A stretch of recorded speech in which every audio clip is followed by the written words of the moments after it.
Bienvenidos y bienvenidas a Enclave Política. La paz en Colombia parece uno de esos símbolos indefinibles frente a la realidad que viven los colombianos y las colombianas. Parecería que es la misma búsqueda que en su momento y hasta ahora, y quizá sabe hasta el futuro, tengan los palestinos y los israelitas. La diferencia es enorme por sus características particulares, pero en lo de fondo, la paz en el país sudamericano tiene un acuerdo que cumple 5 años y parecería que fue una enorme tarea con una pésima aplicación. Más de 80 masacres en lo que va del año dan cuenta de una realidad completamente lastimosa y grave. Pero no olvidemos que desde hace 4 años más de 1.200 líderes están asesinados, 1 millar de excombatientes también han sido asesinados dentro del marco de la aplicación del mandato del acuerdo de paz. Por eso nos preguntamos, ¿podemos hablar de que en Colombia se produce un genocidio? ¿Qué podemos esperar de la élite colombiana, que es la que más y mejor torpedea este proceso? ¿Más guerra o una guerra camuflada bajo el espíritu de la doctrina de seguridad y de la guerra de baja intensidad?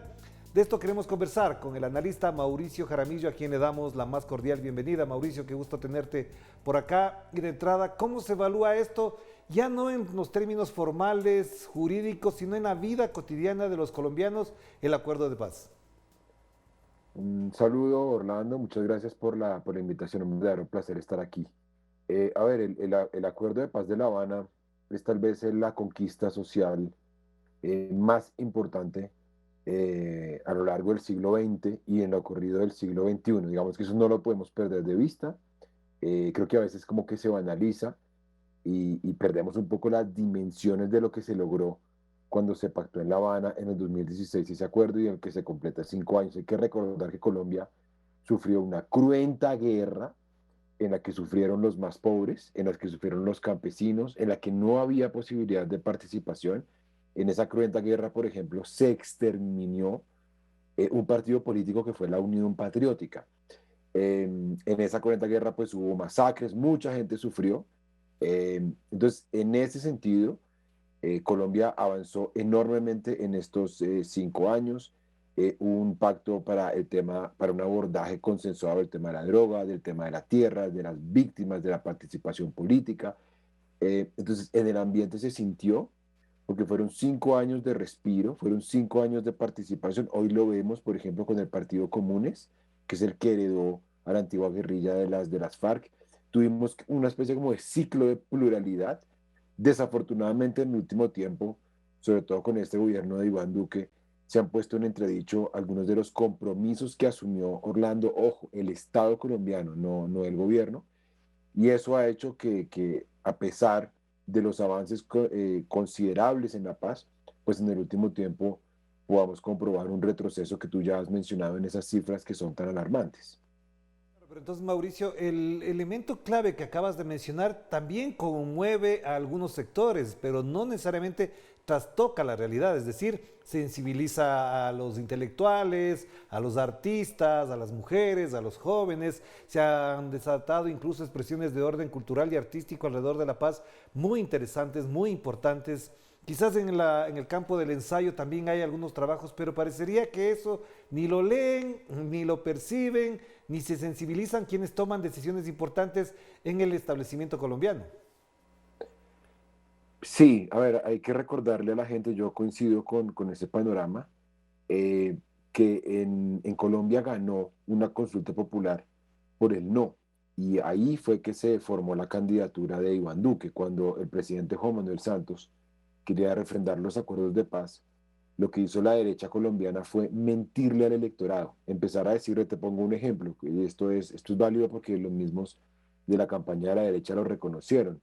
Le empezaron a decir a la gente que si votaba por el sí, se iba a acabar el sistema de pensiones, se iba a reducir el salario mínimo, iba a haber impunidad, es decir, que no iba a haber una administración de justicia. Entonces, obviamente, mucha gente votó por el no sin saber exactamente cuáles eran las implicaciones. Algo parecido a lo que hicieron, a lo que hizo la derecha británica con el Brexit, que descaradamente le mintió a la gente y mucha gente terminó votando aquí por el no sin saber acerca de las reales implicaciones. Entonces la derecha se ha empoderado en el último tiempo con una serie de mentiras acerca de la paz, ha desvalorizado el tema de la paz, ha dicho que hubo un acuerdo secreto, que había habido un acuerdo de impunidad, que detrás de eso estaba Cuba, Rusia, Venezuela, es decir, un montón de teorías conspiracionistas, porque obviamente para la derecha el negocio es la guerra, lo que vende es la guerra, lo que les ha permitido a ellos, por ejemplo, mantener a 8 años a Uribe en el poder fue precisamente la guerra y lo que le permitió a Duque ganar las elecciones fue la guerra. Entonces ahora, no se te olvide Orlando, que tenemos elecciones legislativas y presidenciales el próximo año. Entonces de nuevo el discurso de la guerra es muy redituable y desafortunadamente es lamentable que con miras a esas elecciones la paz se volvió un tema electoral. O sea, una cosa que es un deber constitutivo y constitucional del Estado se convierte en un tema electoral, se convierte en bandera de algunos partidos políticos cuando debería ser una obligación, pero es eso básicamente, para la derecha ha sido redituable electoralmente atacar a la paz y conforme nos acerquemos a marzo y a junio, esos ataques se van a intensificar desafortunadamente.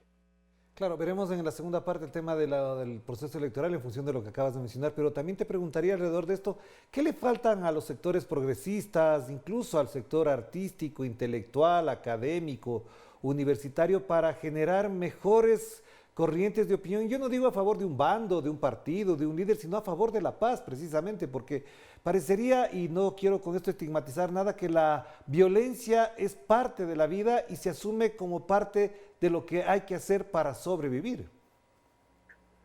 Yo creo que Colombia, en términos generales, quiere paz y se ha manifestado. Creo que no ha encontrado esos canales suficientes para tener un impacto.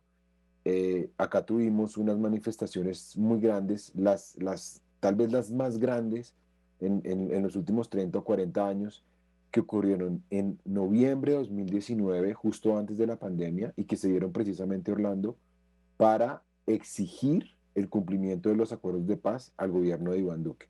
Y fíjate que no fue una manifestación convocada por ningún partido político, ni por ninguna política o ningún político tradicional. Fueron jóvenes, fueron adultos mayores, fueron indígenas, fueron afros, mujeres, niñas, niños, etcétera, todos diciendo, oye, acá hay un compromiso, hay que respetarlo. Y esas manifestaciones continuaron este año, mayo, junio, julio.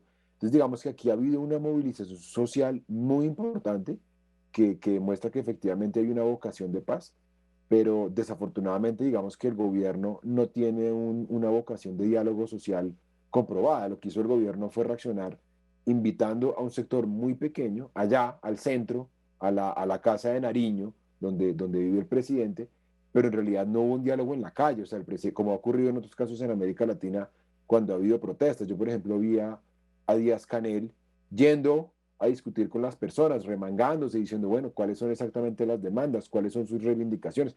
Insisto, como hemos visto en muchos casos en América Latina, porque las protestas se han presentado en muchas partes. Acá, desafortunadamente, el gobierno cree en un diálogo elitista, con unas cabezas, pero no necesariamente con las bases. Pero el anhelo de paz, sí lo hemos visto, desafortunadamente, pues no ha podido canalizarse porque no tenemos un mecanismo de diálogo social activo en Colombia. Claro, y para cerrar entonces esta parte, Mauricio, también es importante porque en general, yo digo, es un comportamiento de la élite de este sector guerrerista que hace de la guerra su gran negocio. En los medios de comunicación incluso priman en determinados momentos y en determinadas coyunturas, como fueron, por ejemplo, las movilizaciones que tú mencionas, elementos de perturbación bastante tóxicos para incluso denigrar, deslegitimar la movilización social. Entonces acuden al fantasma del miedo, del comunismo, etcétera, etcétera. ¿Por qué esta lógica se mantiene en estos sectores, por ejemplo, de los medios de comunicación? Me vas a decir, por supuesto, que están vinculados a estos grupos, sí, pero efectivamente parecería que no tienen, esto digo con absoluta frontalidad, no tienen vergüenza de mentir. Sí, desafortunadamente durante la protesta social hubo una serie de abusos en el uso de la fuerza, que afortunadamente fueron denunciados internacionalmente. Ahí lo positivo, a pesar de lo trágico que es, por ejemplo, el silencio de los medios, que fue muy preocupante, lo positivo fue la actitud, por ejemplo, de Naciones Unidas, de algunos gobiernos europeos, por ejemplo el de Noruega, con el que hubo ahí un choque diplomático, que le exigieron al gobierno colombiano un mayor compromiso en el respeto de los derechos humanos durante esas manifestaciones. Incluso, Orlando, y esto es bien representativo, hubo representantes a la Cámara en Estados Unidos que le pidieron al entonces gobierno de Donald Trump, y ahora lo han hecho con el gobierno de Joe Biden, que revisara la relación con Colombia y le exigiera a Iván Duque un mayor compromiso con ese diálogo social. Hablo de los casos, por ejemplo, de Jim McGovern o de Alexandra Ocasio-Cortez. Esa presión internacional me parece que fue muy efectiva y demuestra además que hay un compromiso internacional por la paz en Colombia y que hoy para el gobierno colombiano es mucho más difícil violar sistemáticamente los derechos humanos y abusar de la fuerza, como ocurrió desafortunadamente a mediados de este año. Y solamente para cerrar esta primera parte, Mauricio, sí me gustaría además valorar desde tu perspectiva cómo ha sido el comportamiento de los excombatientes de las FARC, cómo se puede valorar su conducta política a partir de la firma del Acuerdo de la Paz. Yo no quiero dejar de lado lo que mencionaba en la introducción. Hay miles de centenas muertos excombatientes, pero ellos siguen insertados, digamos, en dos niveles. En uno, en el estigma que se le ha planteado desde la prensa en general y la otra desde sus propias peleas internas. ¿Crees que efectivamente esto reveló o puso al desnudo las dificultades que tiene incluso las FARC para lanzarse como una fuerza política, digamos, solvente en el plano de las dificultades que hay en Colombia? Yo pienso que el tránsito de las FARC como guerrilla a comunes, hoy el partido político, ha demostrado una vocación de paz de esa hoy exguerrilla. Lo que hemos visto básicamente es que los que hoy son alcaldes, representantes a la Cámara, concejales, senadores, han creído en la institucionalidad, han tratado de contar la verdad, una verdad que hay que decirlo muchas veces ha sido dolorosa, dolorosa obviamente para las miles de víctimas del conflicto colombiano, y han participado del juego político. Ahora, cuando uno revisa las cifras, cientos de excombatientes asesinados, cuando uno revisa, por ejemplo, los esquemas de seguridad y de protección de estos líderes, pues uno se da cuenta que desafortunadamente pues el compromiso del gobierno colombiano no ha estado a la altura de lo que se esperaba. Cuando uno ve, por ejemplo, que en cada declaración que hace el Partido de los Comunes, el gobierno sale inmediatamente a estigmatizarlos. Acá, y cierro con esto, recuerdo, por ejemplo, que Claudia Blum, nuestra antigua ministra de Relaciones Exteriores, le pidió a las Naciones Unidas que estableciera una responsabilidad para el Partido de los Comunes por lo que estaban haciendo las disidencias de las FARC, es decir, que era culpa del partido político Comunes lo que algunas disidencias de las FARC estaban haciendo en materia de violencia. Una declaración absolutamente inaceptable que fue rechazada incluso en el seno de Naciones Unidas. Entonces, al Partido Comunes le ha tocado muy difícil, le ha tocado una campaña de estigmatización, pero ha puesto a prueba una vocación férrea de compromiso con respecto de la democracia y los derechos humanos. Coincido perfectamente en eso, Mauricio. Hagamos la pausa y enseguida volvamos a ver lo que implica para el futuro de Colombia también las próximas elecciones en función de lo que estamos conversando. Vamos a la pausa.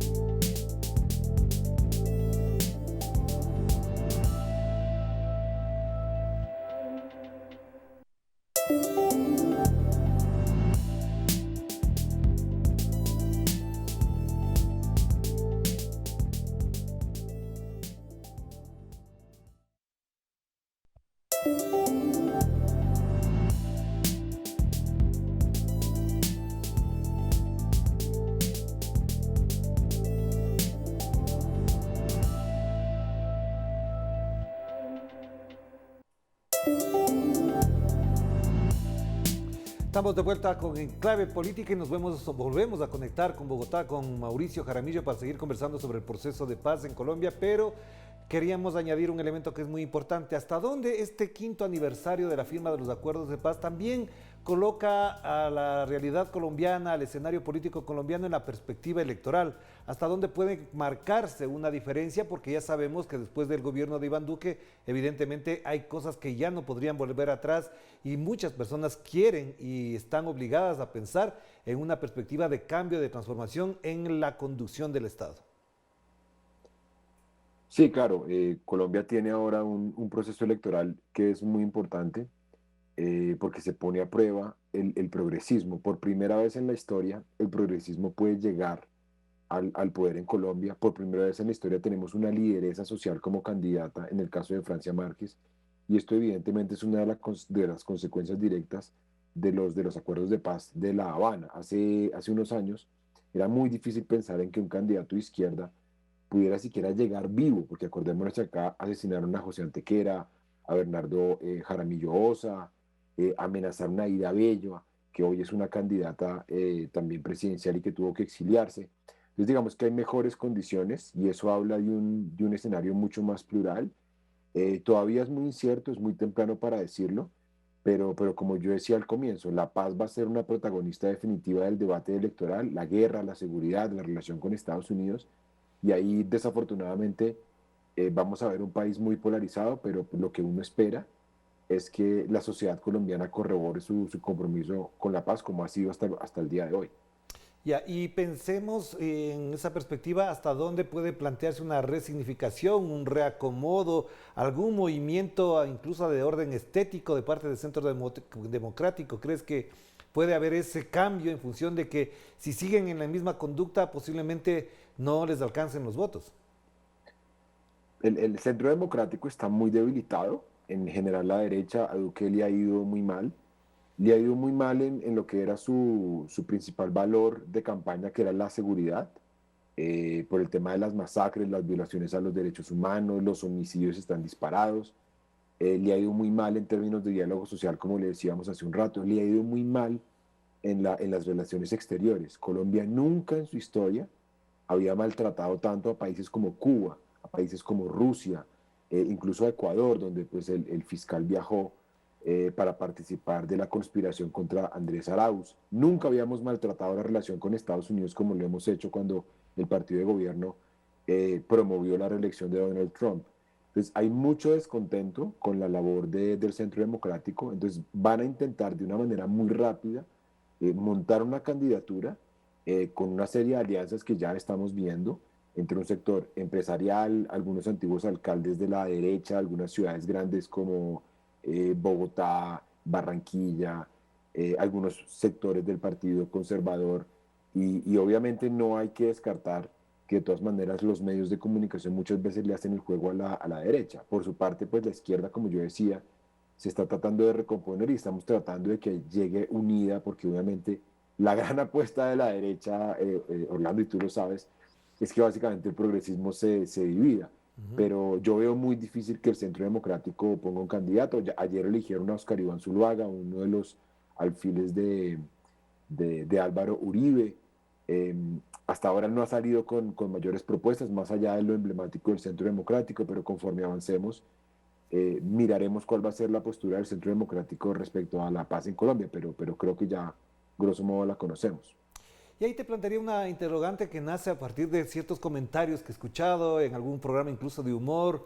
Se planteaba la posibilidad de una tercera vía, es decir, que no sea ni Petro ni que sea Centro Democrático, candidato que salga de ahí, sino que sea una tercera vía porque considerarían algunos que esta polarización no ayuda precisamente a un fortalecimiento de la institucionalidad democrática y a una gobernabilidad. ¿Es posible pensar en una tercera vía? Particularmente te digo, no me suena extraño, pero posiblemente también pueda ocurrir. Yo pienso que sí. El problema es que en este momento las fuerzas políticas se están midiendo. Se están midiendo en la derecha. En la derecha hay tres o cuatro candidatos. Ujú. Está Federico Gutiérrez, está Oscar Iván Zuluaga, en el centro está Alejandro Gaviria, está Sergio Fajardo y en la izquierda está Gustavo Petro y Francia Márquez. Entonces, en este momento, lo que mucha gente presume es que debería haber, el pacto natural debería ser de ese centro con la izquierda. Esa izquierda de ninguna manera es una izquierda radical. Ahí digamos que también los medios son muy injustos. todo lo que sea izquierda lo consideran radical, como le está pasando ahora a Gabriel Boric en Chile, Ujú. que tiene un discurso muy alejado del de Cast, que sí es efectivamente radical. Radical es, por ejemplo, el de Oscar Iván Zuluaga o el de Federico Gutiérrez. Entonces yo pensaría que por esa moderación de la izquierda y por esa moderación del centro, lo más probable es que finalmente haya un pacto para evitar efectivamente 4 años más de un gobierno que ponga en riesgo la paz e incluso la misma democracia y los derechos humanos. Entonces, lo que uno esperaría es que lo primero que se tiene que definir es quién va a ser el candidato del centro. Si va a ser Sergio Fajardo, si va a ser Alejandro Gaviria, eh, no sé, ahí es muy complicado. Y por último, el líder natural de la oposición es Gustavo Petro. No, no es por ser apología a él, pero lo digo es porque él llegó a la segunda vuelta hace 4 años. Ujú. Eso habla de un mandato natural que él tiene.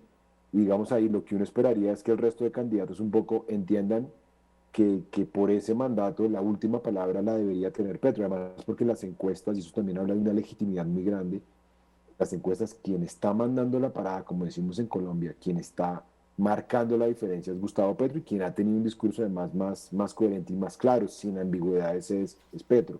Entonces, en ese sentido, uno esperaría que él sea la cabeza tanto de la izquierda como del centro, así que mucha gente le tenga miedo por una campaña mediática orquestada en su contra. Claro, tú mencionas a propósito de esto lo que está pasando en Chile y podría incluso compararse con lo que pasa con Petro, porque él en este momento, digamos que tiene el capital recaudado de 8 millones de votos de la última elección y eso ya es una muy buena partida para avanzar, pero también lo otro es que también se pensaba lo mismo de Gabriel Boric y ya sabemos dónde terminó todo aquello, incluso por un elemento que es clave, las elecciones en Chile no son obligatorias.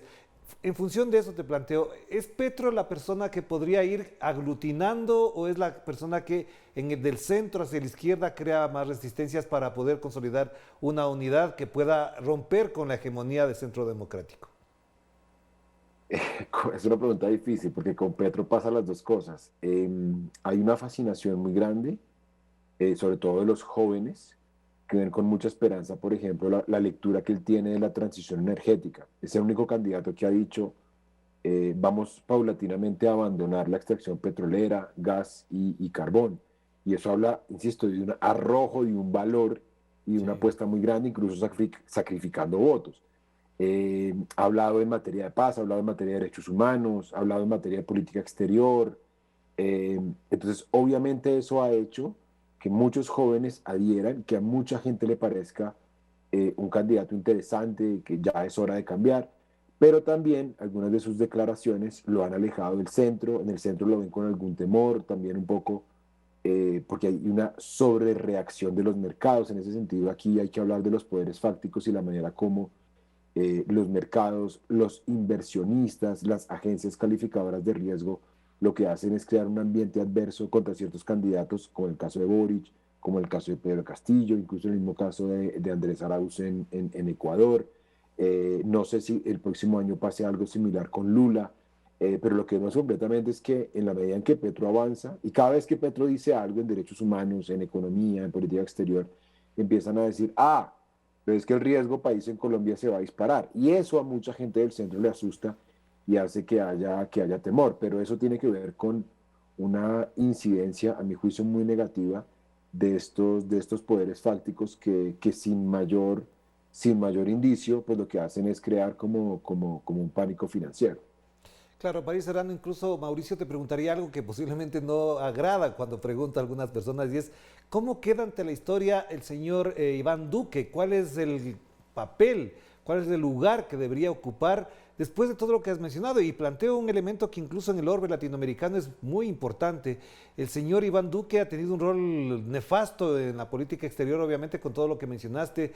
Además, sale a pronunciarse sobre elecciones internas en Venezuela, tiene al señor Guaidó casi que cobijado con todos sus mafiosos de lado. Es decir, todo eso es suficiente como para decir que es el peor presidente de la historia de Colombia. Yo pienso que es uno de los más malos, eh, es uno de los gobiernos más erráticos. Y lo más grave, Orlando, no es solamente lo que hemos mencionado. Lo más grave para mí primero es la ausencia de reacción, es decir, que es un gobierno que no recula. Porque tú te puedes equivocar con Cuba, con Rusia, ahora con Irán, que no hemos mencionado lo que se dijo. El problema es que no se recula. Aquí, por ejemplo, nuestro embajador ante la OEA, creo que esto también lo hemos hablado acá, dijo que la migración venezolana era un instrumento de expansión de eso que ellos llaman el castrochavismo. Eso es absolutamente inaceptable. Eso es estigmatizar los derechos de millones de migrantes en el mundo. O sea, de cuando acá, digamos, un representante diplomático puede decir una cosa de esas. Acá hemos tenido ministros y ministras que se han aferrado al poder muy a pesar de que se han develado escándalos de corrupción, como ocurrió hace relativamente poco con el Ministerio de las Telecomunicaciones, en el que se habló de la entrega de un dinero importantísimo para niños, para niñas y niñas de escuelas rurales y que terminó en manos de privados. Y no renuncian, y no se van, y no reculan. Aquí hubo una violación sistemática respecto de los derechos humanos en las manifestaciones y el presidente nunca pidió perdón. Siguió insistiendo en que era Venezuela, en que eran terroristas.